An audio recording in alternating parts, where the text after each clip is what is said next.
Então, o Chico Xavier, certamente todos nós já conhecemos, não sei se vocês viram o filme recentemente, como dizia Heráclito, um homem nunca se banha no mesmo rio mais de uma vez, porque quando a gente vai para o rio, no mesmo lugar já não é a mesma água.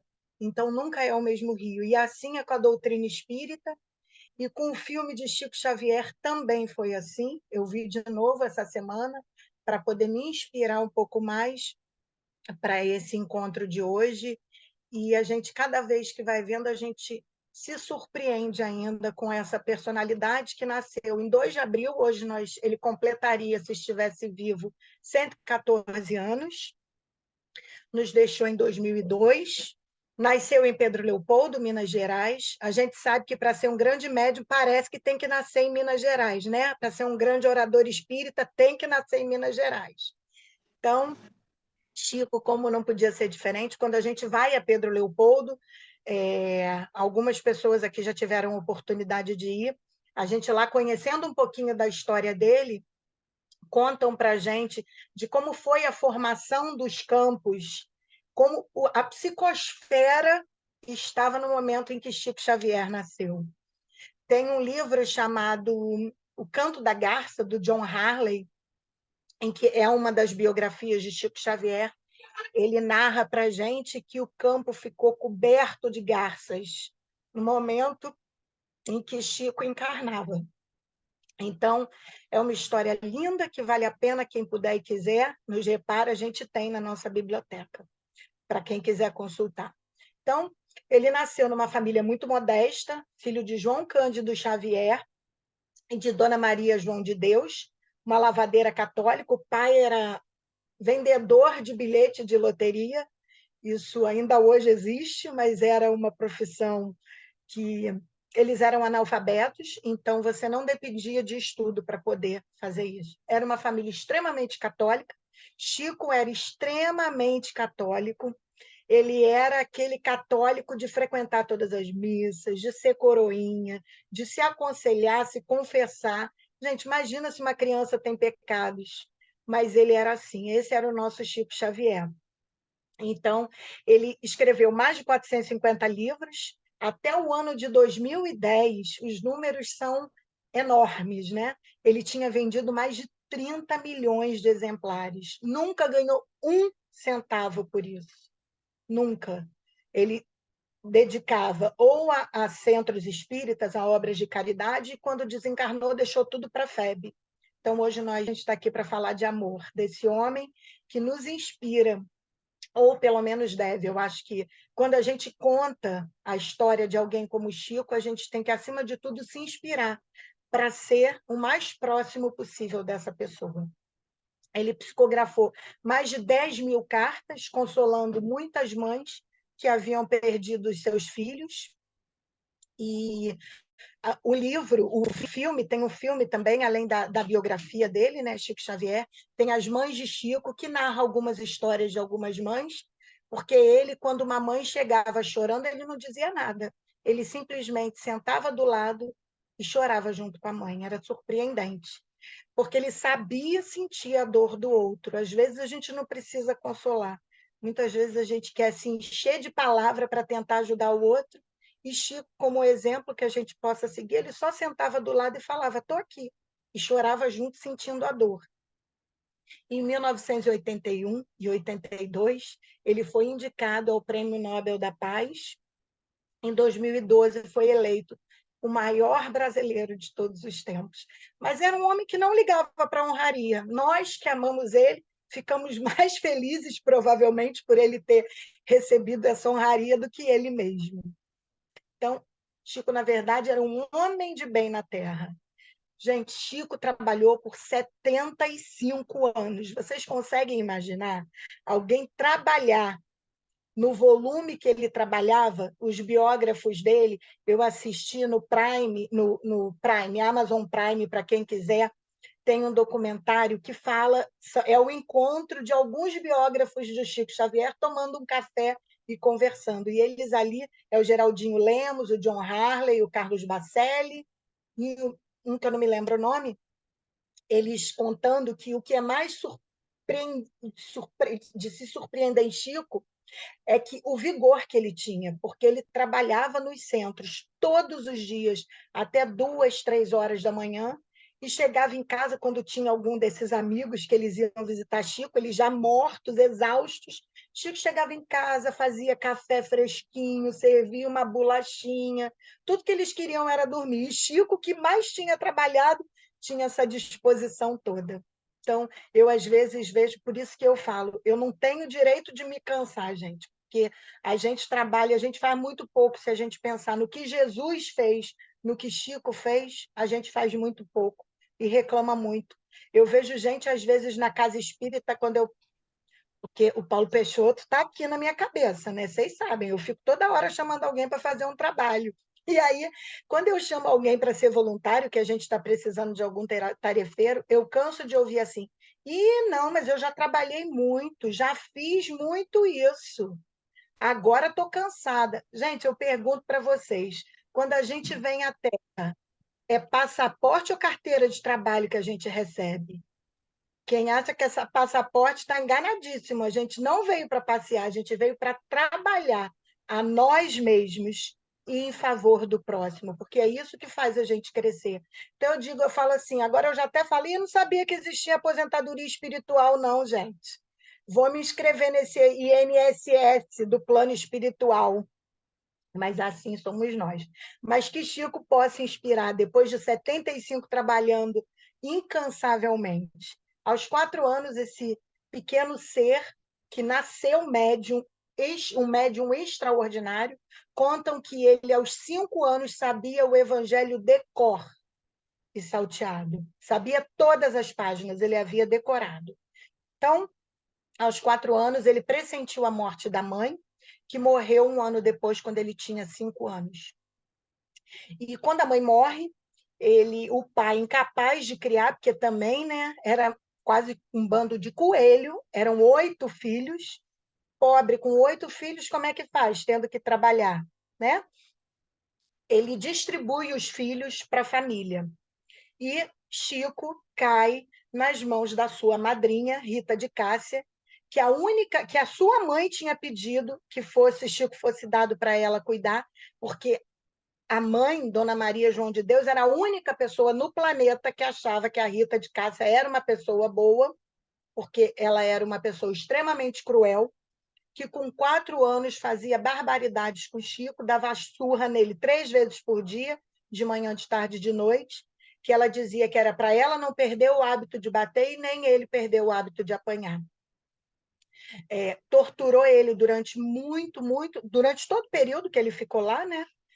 O próprio filho dela também contribuiu para isso, e os biógrafos chegam a dizer que era uma tortura espiritual, já era uma perseguição espiritual que ele era submetido, porque ele tinha vindo com uma grande missão. Então, as pessoas que não querem, os espíritos que não querem que o trabalho do bem se sobressaiam, agiam sobre ela, que muito provavelmente também era uma médium, e ou era simplesmente uma obsidiada, que torturou Chico durante muito tempo, até que o pai encontra a dona Cidália, e aí Chico pode sair desse momento torturoso, e vai viver com a família. O pai reúne todos os filhos novamente, e Dona Cidália, embora não entenda a mediunidade, ela era uma pessoa muito simples também. Chico nunca chamou de madrasta, não aceitava, chamava de segunda mãe, tão bondosa ela era com ele, ele realmente a considerava mãe.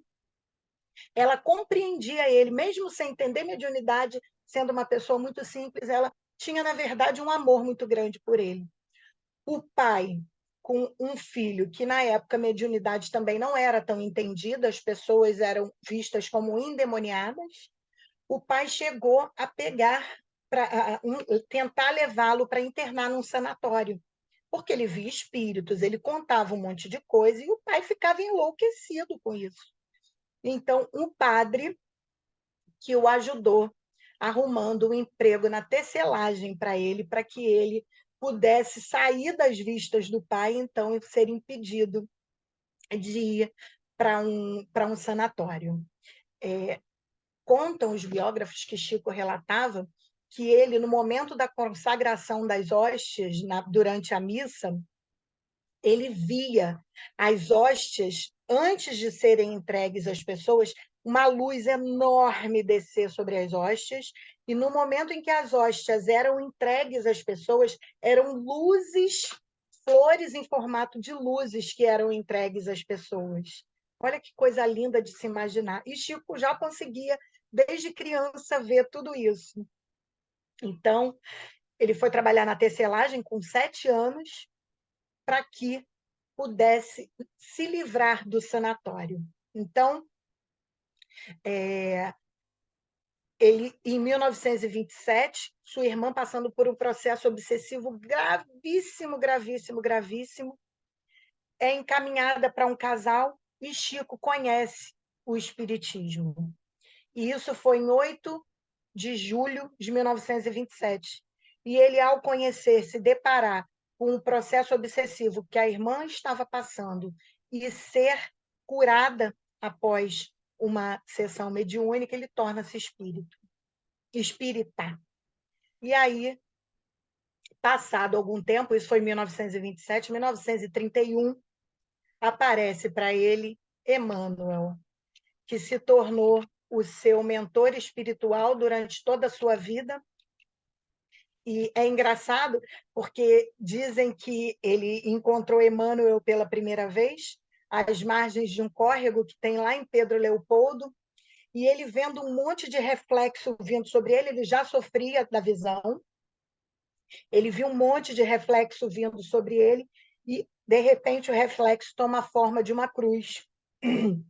E aí ele fica questionando, indagando o que era aquilo. E aí ele ouve dizer assim: descansa. Quando te sentires mais forte, eu pretendo colaborar igualmente na difusão da filosofia espiritualista, porque Chico já estava escrevendo Parnaso de Além Túmulo nessa época.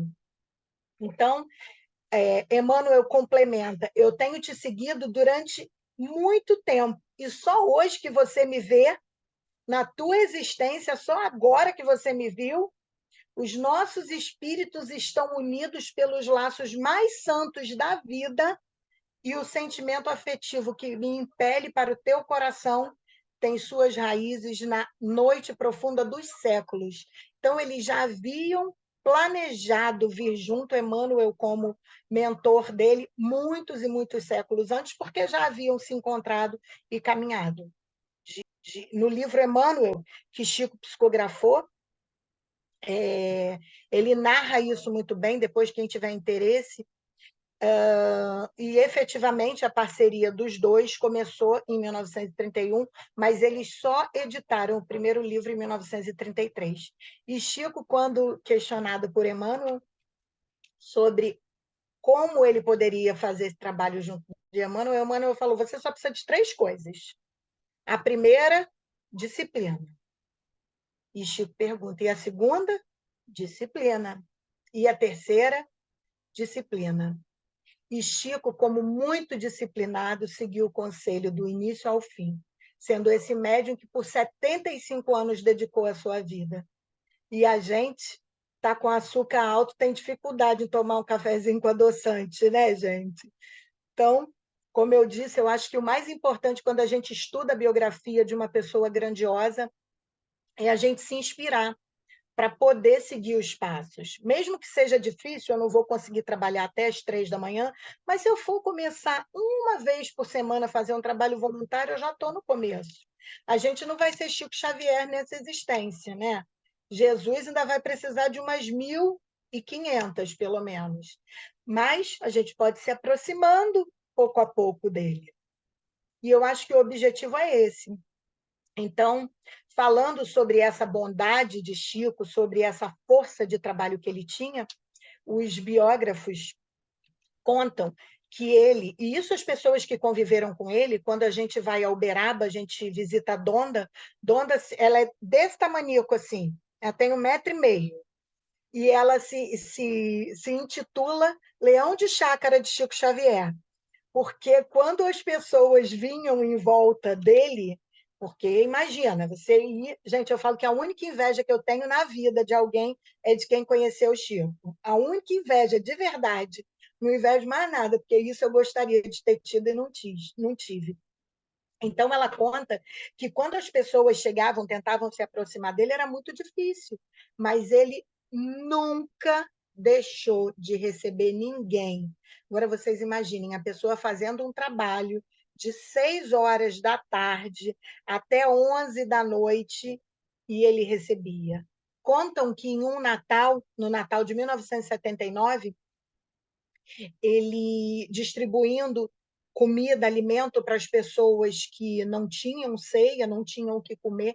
Ele recebeu 7.000 pessoas e só foi embora depois que recebeu, entregou e beijou essas 7.000 pessoas. Tem um episódio que contam que não foram 7, foram 20.000 pessoas que Chico recebeu em um dia. Ele beijou todas as pessoas. A sua boca, ao fim do trabalho, sangrava de tanto que ele tinha dado. E aí a gente pensa, é muito amor para dar. Quanto amor que essa pessoa tinha. Trabalhando sempre com muita humildade, né? Então, e aí esses biógrafos dizem que o povo procurava Chico porque, na verdade, eles tinham saudade de Jesus. Isso é o que diziam. E o Bacelli, ele diz que Chico era o livro dos médiuns encarnado, porque ele praticava do início ao fim os ensinamentos que a gente tem lá, com seus exemplos de humildade. E aí, em 1971, a Chico também passou algumas agruras, né, quando ele foi enganado por 2 repórteres, 2 jornalistas se apresentaram para Chico, um dizendo-se americano e o outro inglês. Um americano e o outro francês. Foram até o Chico, fizeram entrevista, porque eles queriam, na verdade, desmascarar Chico. E Chico os recebe e entrega 2 livros, um para cada um. E eles fazem a entrevista, e quando chegam em casa, eles já tinham mandado para o jornal alguma coisa para ser editada. Quando eles chegam em casa, um liga para o outro e fala assim: Você já viu o que está escrito nesse raio desse livro? Pois o livro, na primeira capa, o outro tinha dito que não tinha visto. Quando eles abrem o livro, está exatamente o nome deles, com carinho, para fulano de tal, era Davi, e o outro, daqui a pouco eu vejo o nome aqui e digo para vocês, com carinho, Emmanuel. E aí eles se surpreendem, porque em nenhum momento eles se apresentaram para Chico. No entanto, Emmanuel sabia quem eram os 2. E aí a reportagem muda de rumo, porque ao invés de desmascarar Chico, eles, ao final, dizem que não conseguiram concluir se era verdade ou se era mentira. A gente, quando faz o estudo da doutrina, costuma dizer que você não deve convencer ninguém que não quer ser convencido. Então, se a pessoa está decidida a não acreditar em mediunidade, em reencarnação, a gente não precisa perder o nosso tempo fazendo isso. Então, isso, na verdade, era o que motivava eles. Eles queriam, a qualquer custo, comprovar a inexistência da mediunidade e do mundo dos espíritos. Pois, no fim, saíram com grande ponto de interrogação, porque se depararam com essa situação. E aí, em 1971, já na era de tecnologia, se assim podemos dizer, mas a TV, existia um programa na Rede Globo chamado Pinga Fogo. Era um programa que era de perguntas e respostas, entrevistas, onde eram entrevistados apenas políticos e grandes celebridades, como Fidel Castro, todos os presidentes, e um dos jornalistas levou a proposta de se entrevistar Chico Xavier. Isso foi estarrecedor para a época, porque o espiritismo não era tão difundido ainda, mas o diretor-geral da Globo aceitou e levou Chico Xavier. E, nesse momento, o Chico entra para a história da TV brasileira, porque ele alcança um número que até hoje não foi batido. Foi o primeiro programa, antes dele sair para gravar, uma das pessoas que ele se hospedou na casa para poder ir visita para poder, porque ele morava em Uberaba, e ele foi para São Paulo para gravar o programa. E ele ficou hospedado na casa de uma pessoa. Essa pessoa conta que foi uma das cenas mais lindas que ela já viu. TV Record. Obrigada, Regininha. Que ao sair, ao se preparar para sair de casa, o Chico beija Jesus, um quadro de Jesus que tinha, dizendo que ele pouco se importava com a imagem dele, mas ele estava indo ali levar a doutrina. Então, a preocupação dele era por isso, por conta da doutrina que ele estaria ali representando. E o programa bate recordes enormes, 82% de audiência, com apenas 15% dos televisores desligados.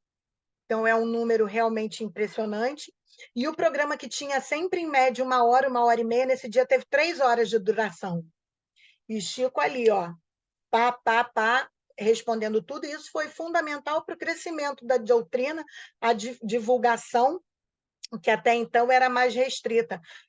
Um dia a gente pode falar um pouco sobre a divulgação da doutrina espírita e os trabalhadores, porque a gente já fez aqui no culto, inclusive, Caibar Schutel, e outras personalidades, como faziam para difundir o espiritismo no seu início, em que não existia o WhatsApp, que em 5 minutos você está sabendo o que acontece lá do outro lado do mundo, você e metade da população. E Chico trouxe isso. E, em 21 de abril, o último programa que ia ao ar, ele foi convidado novamente, e novamente ele aceitou, e esse programa teve 4 horas de duração, batendo todos os recordes. E os recordes a que eles se referem que nunca foram batidos é por conta do grande número do pequeno número de televisores desligados. Então, Chico entrando mais uma vez para a história, né? E aí, espera aí. Então, esse homem que trabalhava incansavelmente, tem uma pessoa que disse uma coisa que eu achei fantástica. Ela falou assim: a obra de Chico é tão rica, que não precisaria ter mais nenhuma obra psicografada por séculos e séculos. Porque ontem a gente até comentava que Chico Xavier, lá na década de 40 e 50, junto com André Luiz, quando começa a desvendar o mundo espiritual, porque Allan Kardec trouxe a doutrina através dos 5 livros da codificação, mas o mundo espiritual, quem começa a desvendar para a gente, é André Luiz, através da psicografia de Chico Xavier. Então, ele falava de coisas que eram inimagináveis à época, coisas que a ciência só agora 60, 70 anos depois é que está descobrindo, né? Então, Chico Xavier realmente é um precursor. Ainda bem que eu tenho até as 10 para falar para vocês. Ele era, acima de tudo, surpreendente por todas as mediunidades que ele conseguiu desenvolver. Ele tinha telepatia. As pessoas dizem que tinham até medo de chegar perto dele quando estavam com pensamentos nem tão bons, porque ele conseguia captar todos aqueles. Só tinha um tipo de mediunidade que ele pediu para Emmanuel, que ele não queria nunca mais desenvolver, que era a mediunidade premonitória. Ele, quando chegava perto de alguém, ele sentia que a pessoa ia desencarnar. E isso fazia muito mal a ele, porque muitas e muitas vezes ele viu grandes amigos que ele sentiu que iriam passar para o outro plano, e isso trazia muito sofrimento a ele. Então, de todas as mediunidades que ele desenvolveu, a única que ele pediu para que fosse cessada e foi atendido foi essa mediunidade de premonição. E, como eu não tenho tanto tempo mais para falar sobre Chico, eu queria deixar aqui 2 histórias. A primeira, porque eu acho que quando a gente fala de Chico, além de humildade, ele foi um homem que foi modesto a vida inteira, foi um homem de muitas lutas, porque passou muitas dificuldades de saúde mesmo, e combateu todas elas com muita alegria.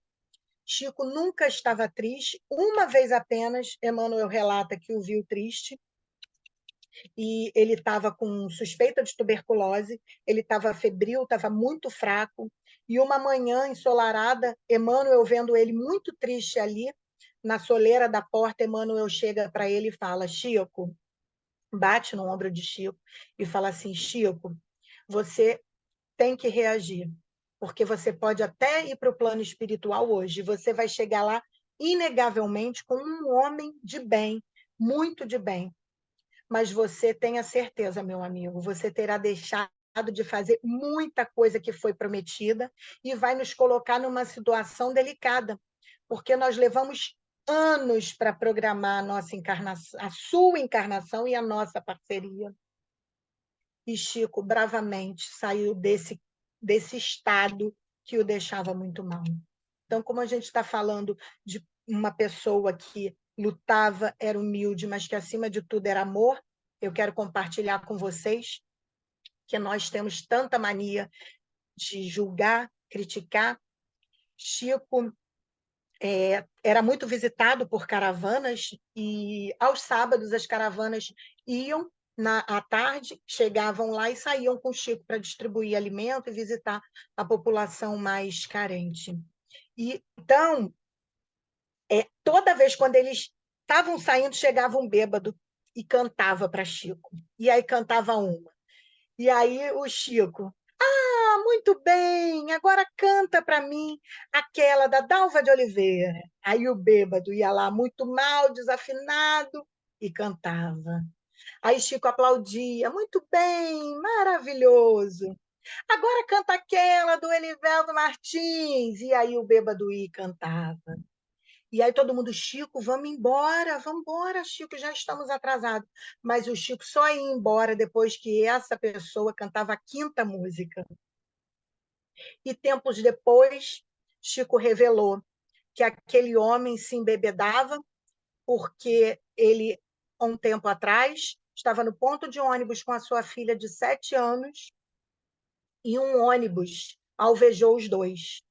Quando ele olhou, em sua mão só restou o ombro, o braço da sua filha. Ela tinha sido arrastada pelo ônibus. E ele sentia uma dor tão insuportável que ele só conseguia sobreviver bebendo para esquecer essa dor imensa que sentia. E Chico, sabendo disso, suportava e amava esse ser, porque ele sabia que cada vez que ele cantava, os espíritos iam derramando luzes sobre ele, que ia aliviando essa dor e acabando com a bebedeira. Então, era um homem que via além da carne, além dos atos. Era como Jesus, porque Jesus não via Zaqueu. Jesus via o que vinha depois. Gente, até esqueci o nome. Quem foi Zaqueu? Doutor Bezerra. Desculpa. Jesus não olhava para a pessoa e via Zaqueu, ele via Bezerra. Ele olhava para a pessoa e via o que ela podia ser, porque ele sabia disso. E a gente, às vezes, olha alguém que desagrada a gente um cadinho e a gente já faz um escarcéu. Então, que possamos nos inspirar por Chico. E, para finalizar, porque senão nunca mais vou ser convidada para a tarefa, eu quero compartilhar com vocês o momento que Maíse contou, que os amigos espirituais contaram o momento de desencarne de Chico. Porque Chico Xavier ele era tão preocupado com a humanidade que ele não queria que as pessoas sofressem. E Emmanuel falou para ele: fique tranquilo, Chico, você vai desencarnar no dia em que a população brasileira vai estar muito feliz. E era o que Chico pedia todos os dias. E ele desencarna às 19h30 em 2020, no momento em que o Brasil havia sido pentacampeão mundial de futebol e a população extasiada de alegria pela conquista desse título. Em 30 de junho de 2020, Chico, ao iniciar o seu processo de desenlace, o seu espírito se desprende do seu corpo, ele se ajoelha no meio do quarto, olha para o seu corpo estendido na cama e agradece aquele corpo por ter abrigado o seu espírito durante tanto tempo. E, ao fazer isso, os amigos espirituais contam que uma grande escada de luz se fez acima do quarto de Chico, e à medida que ele começa a subir os degraus, em cada um dos degraus tem um apóstolo aguardando por ele.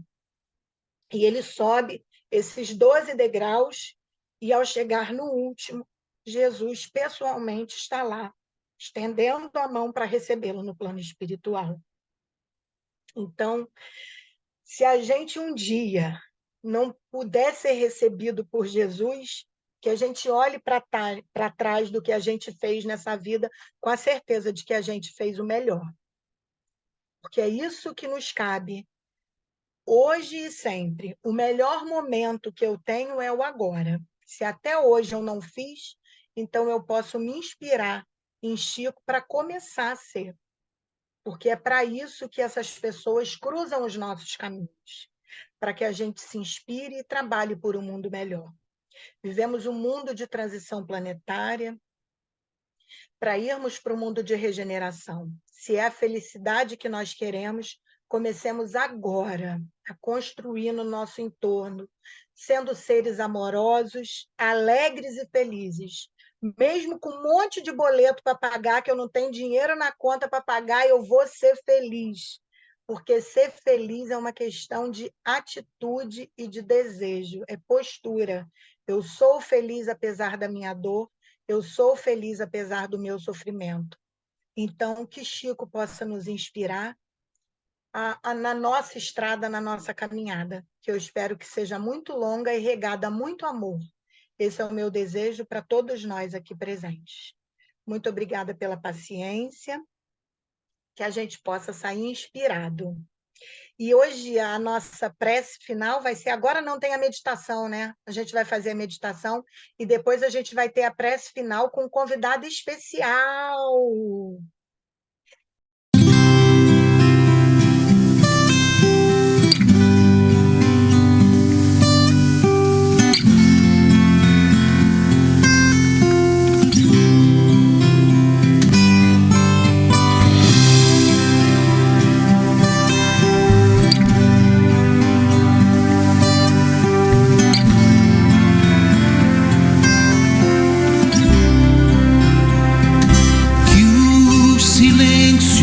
Onde quer que você esteja, seja a alma deste lugar. Que há o amor, onde quer que alguém precise, que possamos nos entregar. Discutir não alimenta, revoltar não auxilia, reclamar nada resolve, desesperar não ilumina. Tristeza não nos leva a nada, chorar não subtrai suor, calúnia traz de volta sempre o pior. Infância pede educação, caminho juventude escolhe, velhice tarda não e a morte recolhe. Que um sorriso, onde quer que você esteja, seja generoso em você. Que o auxílio, onde quer que te reclame as mãos, seja o que te faça crescer. Irritação intoxica, fugir agrava mais a dor. O medo embota a coragem, indiferença desamor. Pra todo mal remédio certo é sempre conservar a paz. Compreendendo, ajudamos bem mais. Aguarde o concurso do tempo, nos fala sempre em terna voz. Se for ruim pro outro, não é bom pra nós. Pessoas magoadas, feridas, ferem as pessoas. Mas se amadas, quase sempre amam as pessoas. Jesus não veio a nós à toa. Pessoas tensas, chateadas, chateiam pessoas, porém se transformam transformadas também transformam pessoas. O amor não vence o ódio à toa. Transformar é arrastar pelo exemplo do equívoco pro melhor. O que eu sou interfere em cheio naqueles espalhados ao meu redor. Anda, acorda, desperte, se cubra de gratidão. Ame-se e recomece, tá tudo em seu coração. O que for bênção pra sua vida, o bom Deus te entregará. Se não for bom, então Ele te livrará. Um dia bonito nem sempre é um dia sob a luz do sol, mas com certeza é sempre um dia de paz. Cândido, Cândido, mudou-se em sua voz, lembrou Jesus falando. Cândido, Cândido, na paz do teu sorriso ouvi Jesus chamando. Cândido, Cândido, eu canto e agradeço sempre a Jesus. Cândido, Cândido, pela vossa humilde encarnação de luz.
Oração nossa.